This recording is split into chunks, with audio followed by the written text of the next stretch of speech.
C'est l'actualité internationale. Ce qui vous Morning Post, commençons. Après la prise d'Uvira au site Kivu, l'AFC M23 s'est dit prête à décréter un cessez-le-feu unilatéral et appelle le Burundi à faciliter les retours des réfugiés congolais. Le mouvement affirme vouloir apaiser les tensions, favoriser les retours sécurisés de déplacés et renforcer le bon voisinage dans un contexte régional marqué par de vives accusations et une crise humanitaire persistante.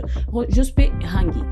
Quelques jours après la prise de la ville d'Uvira dans la province du Sud Kivu, l'Alliance Fleuve Congo AFC M23 a annoncé sa disposition à décréter un cessez-le-feu unilatéral, affirmant vouloir favoriser le retour sécurisé et digne des déplacés internes et des réfugiés congolais.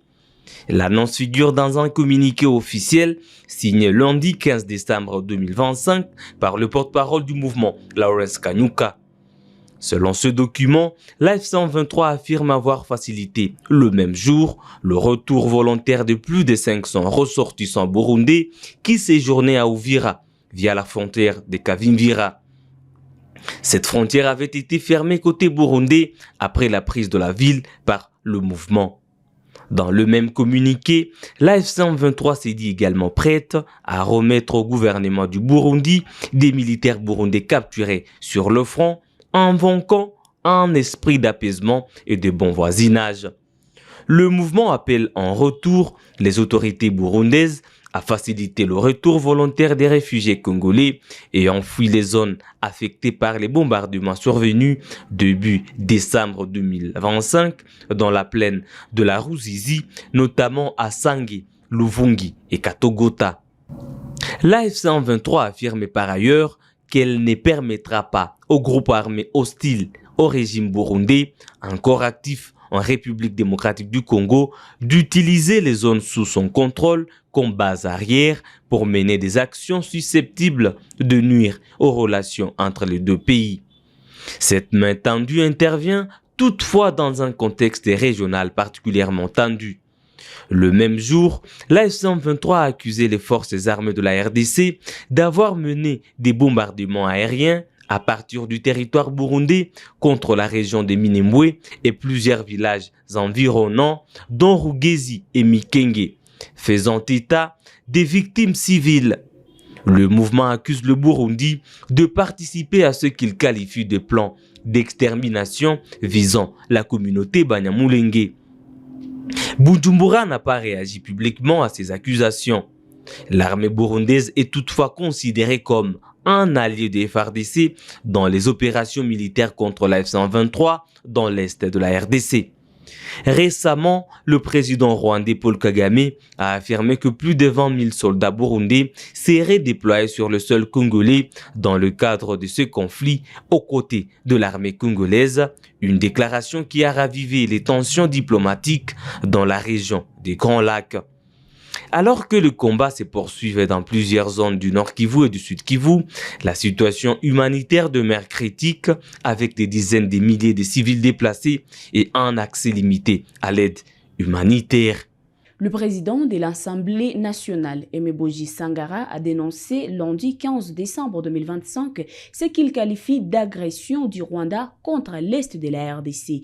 Il a qualifié le bombardement et attaque contre des civils des crimes de guerre et des crimes contre l'humanité et a appelé la communauté internationale à sanctionner Kigali et à soutenir la population. Au moment où nous sommes sur le point de déclarer close cette session, notre cher et beau pays continue d'être victime de l'agression rwandaise par les truchements de ses supplétifs de l'AFC M23. En effet, au lendemain de la validation solennelle, le 4 décembre à Washington, par le président de la République démocratique du Congo, son Excellence Félix Antoine Tshisekedi Tshilombo et son homologue rwandais, de l'accord de paix du 27 juin 2025, entre le Rwanda et notre pays, nous espérions tourner une page sombre de l'histoire de notre pays, la République démocratique du Congo, marquée par 3 décennies d'atrocités. Nous pensions ouvrir une nouvelle ère qui pourrait mettre fin à la barbarie de ces 30 dernières années, mais hélas, nous avions été surpris par la violation du dit accord suite à l'attaque de la ville d'Uvira par les forces de défense du Rwanda et leurs supplétifs de l'AFC M23. À cet effet, l'Assemblée nationale de la République démocratique du Congo condamne avec fermeté les violations délibérées, répétées et manifestes de cet accord de paix par le Rwanda.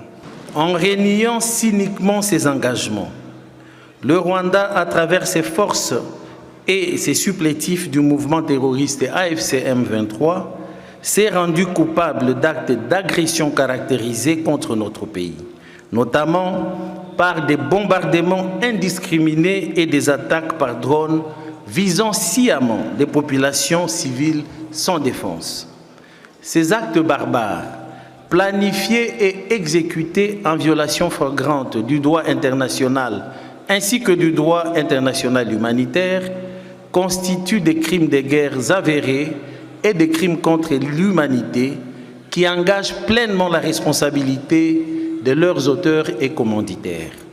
L'Assemblée nationale dénonce avec force cette politique de violence et de déstabilisation, exige l'arrêt immédiat de ces agressions et interpelle la communauté internationale face à son devoir moral et juridique, celui de mettre fin à l'impunité, de sanctionner l'État agresseur et de garantir le respect de la souveraineté, de l'intégrité territoriale et du droit du peuple congolais à vivre en paix sur son territoire.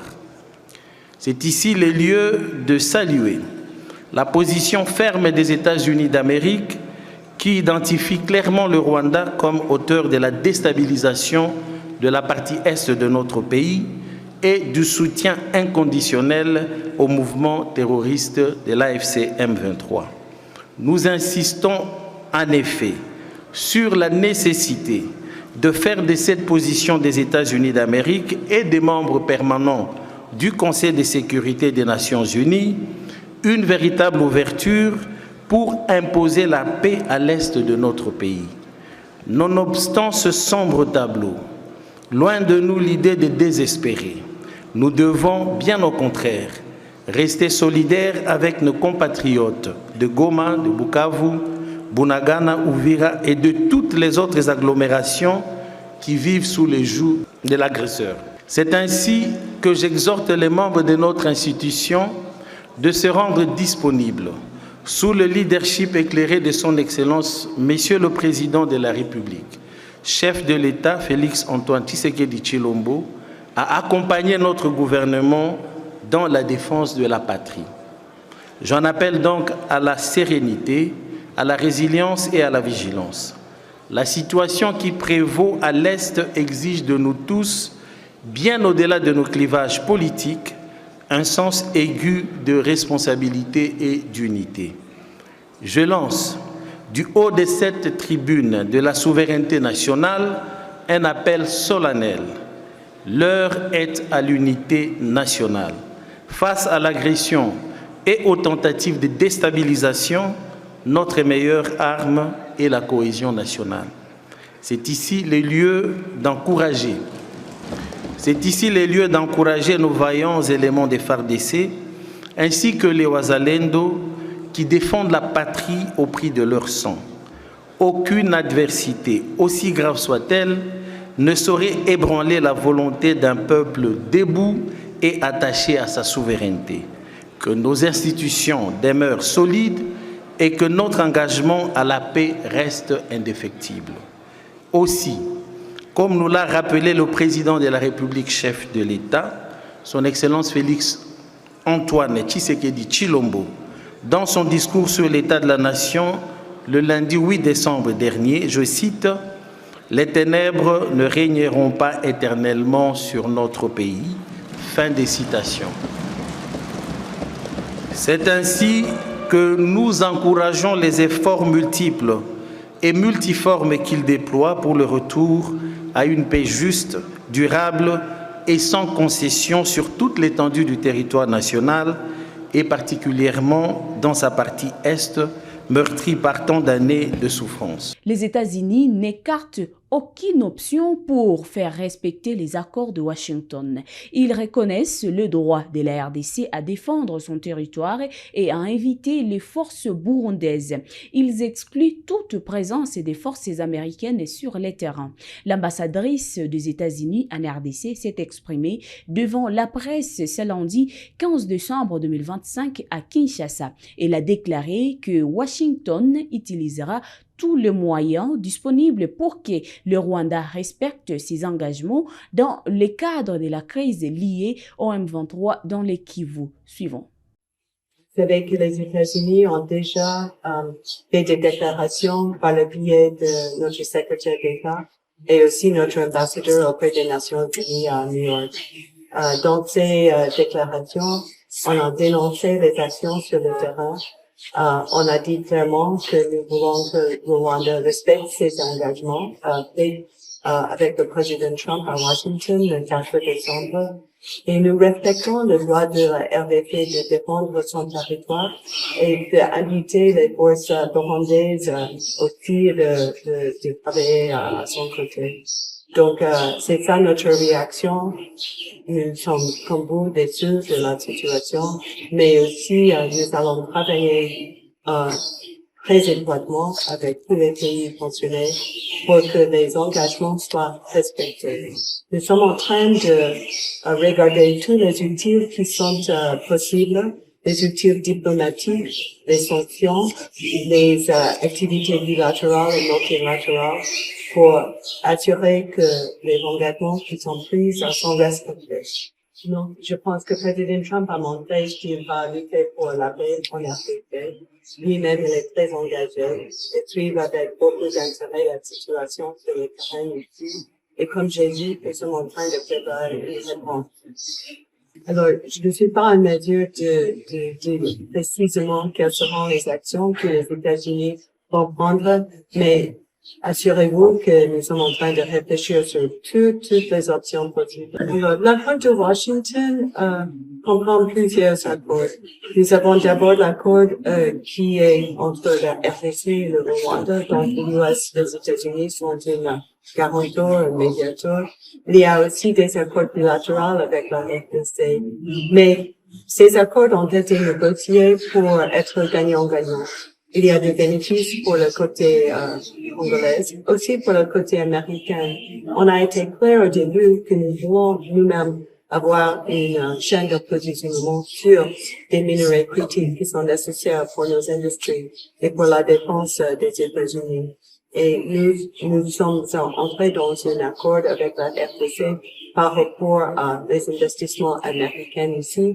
Mais il s'agit des investissements qui vont bénéficier du secteur minier ici. Parce que les investissements américains apportent le financement, apportent un respect pour les lois congolaises, mais aussi un respect pour les travailleurs congolais. Donc, nous pensons que si nous travaillons très étroitement avec le secteur privé ici, avec le gouvernement, pour élargir l'échelle des investissements faits par les États-Unis, mais aussi les pays qui aussi respectent les normes internationales, qui ça va être très bénéfique pour le pays. Ça va aussi aider la valeur ajoutée qui est désirée dans le secteur industriel. Parce que nous savons que les États-Unis est le pays qui peut aider avec la transformation ici. Nous ne voyons pas une résolution avec les gens pour cette conflit. Donc, on va continuer d'insister sur les voies diplomatiques. Il n'est pas question d'avoir les forces américaines ici, loin de ça. Ce que nous voulons faire avec notre engagement avec le gouvernement, c'est de renforcer notre coopération davantage. Nous avons déjà une coopération pour aider les officiers à apprendre l'anglais, pour aller faire les échanges aux États-Unis. Alors, je voulais revenir sur la question de l'accord de Washington, qui a été un accord négocié entre la RDC et le Rwanda. Alors, les compromis sont les engagements qui les deux pays se sont convenus. Nous sommes le pays qui a essayé de les rassembler, de les asseoir pour conclure les négociations. Nous allons continuer d'insister sur l'engagement de chaque côté. Ils ont pris les engagements réciproques. Nous avons un cadre dans lequel nous pouvons travailler pour assurer cet engagement. Il y a un calendrier précis, il y a les étapes à prendre. Donc, nous pensons que l'accord de Washington continue d'être un cadre propice pour résoudre ces questions. Nous respectons le droit des citoyens de manifester et de proclamer leurs opinions librement. Mais aussi, nous avons appelé au gouvernement de respecter leurs obligations dans la Convention de Vienne de assurer la sécurité des institutions diplomatiques. Alors, je pense que nous sommes dans une situation où il y a des émotions fortes et nous respectons la voix du peuple, mais nous demandons aussi que la propriété des diplomatiques soit respectée. Comprenons que la crise humanitaire ne cesse pas d'élargir. Nous sommes le tout premier bailleur pour les efforts humanitaires.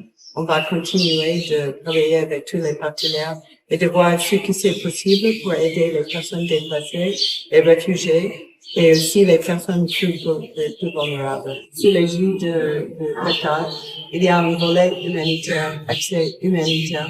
Donc, nous comptons sur les deux côtés, les deux parties, de poursuivre les discussions et assurer un accès humanitaire dans toutes les déclarations américaines, dans tous les accords qui ont été signés. Il y a toujours une demande et une affirmation de la droit d'avoir l'accès humanitaire assuré. Donc, nous comptons sur les parties de respecter les engagements là-dessus. Alors, le message que je voulais lancer, c'est que Président Trump est un homme de paix. Il a voulu rassembler les parties prenantes pour discuter la paix, pour s'engager dans la recherche de la paix. Nous savons que ce n'est pas une voie facile, ce n'est que le début du travail et sachez que vous pouvez compter sur les États-Unis de répondre aux actions sur le terrain avec beaucoup de fermeté, mais aussi on va continuer par la voie diplomatique d'assurer que les engagements sont respectés. C'est tout pour l'actualité internationale. C'est votre première fois de nous suivre. Activez la cloche des notifications et abonnez-vous pour être à la une des informations dans le monde.